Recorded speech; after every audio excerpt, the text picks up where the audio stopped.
So in our rehearsals, because we don't know where the judges are at, we don't know what they're thinking, how they are measuring, or let me say, where the ladies are on the leaderboard.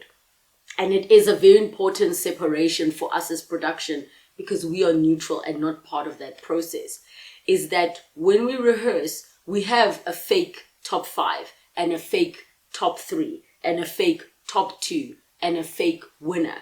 Why? Because we need to know where everybody needs to stand and plot the lights and the positions. So for the rehearsal, for you to be able to plan that the system works of the message getting from the judges, getting to the auditor, getting from the auditor to myself in the van, and to the presenter in an envelope on stage, you will only know how it's going to go by testing it. Because if you don't test it, maybe what you thought would take 3 minutes takes 7 minutes. And in television, every second counts. So yes, we had to do a fake top 5 that was new to us. We didn't know. Because for us in the van, it's not just a matter of getting a camera ready. It's getting the name strap ready. That when you announce, okay, it's Louvet, the Louvet name has to be then. It was always in random order. We never knew what it was going to be, so that we could practice that exercise of show day, where we also don't know what the results are going to be. So you might be thinking, but Lebo, you're in the van, you know what's going to happen. We don't know. All we know is we are standing by to get the information, and it's anybody's game. So, I spoke about the crown. There's a whole thing about the sash, and not just the sash, just the whole crowning moment. So, because it's a pageant, there are certain traditions that get continued, like what needs to go first. Because on stage we have an international title holder being Lalela, that she has her other crown on, which means that Ubuhle is not on her head. And if you look at previous Miss South Africa's, you'll notice that the crown will go from this head to the next person's head. It didn't happen this year because Lalela has an international title. So what would happen is now we're like, how's this moment happening? We need to time it. So we had to rehearse literally. First, I think I did it with somebody where we had to say, I spoke to Steph to say what goes first. Like, okay, first it's the sash. Then it's the flowers, right? And why? So the name has been announced. The sash goes on, Miss South Africa, and it needs to be practiced. How are you putting it on? Which side is it? Lalela, do you know how to clip it? How is she receiving it? Then she gets given the flowers. It's the flowers. Then, because the crowning moment is the moment where you are sealing the deal, is then the crown goes on, and as soon as Lalela has cleared the frames, there goes the pyros and the sparklers and the excitement. That moment that took a couple of seconds on TV took a long time to rehearse and figure out. Can you imagine how messy it would have been if we didn't rehearse it?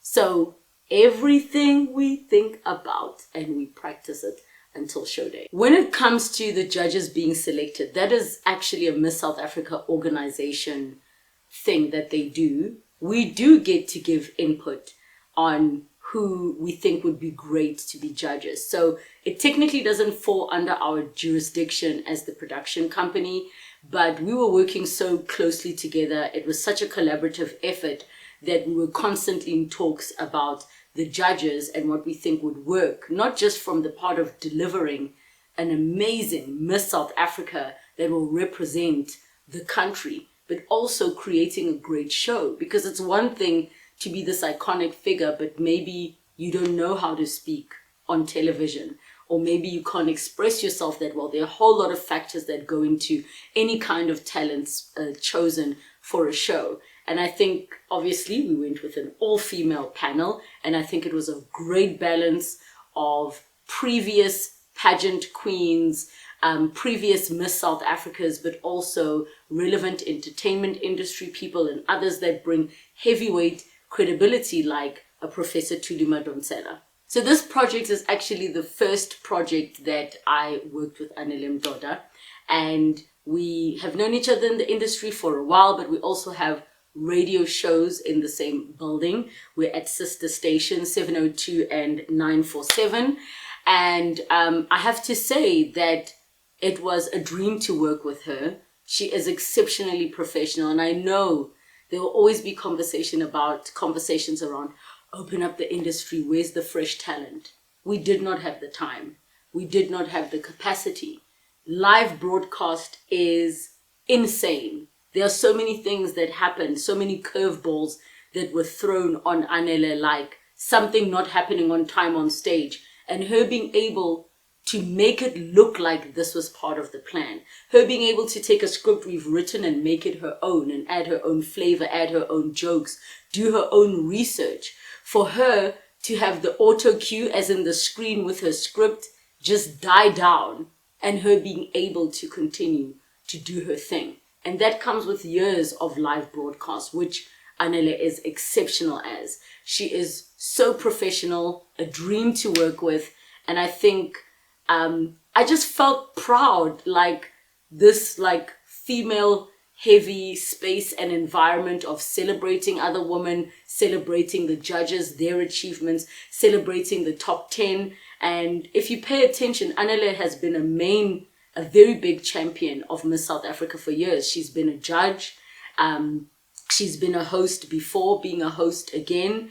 And I love her passion for what she does. She really is a top tier broadcaster.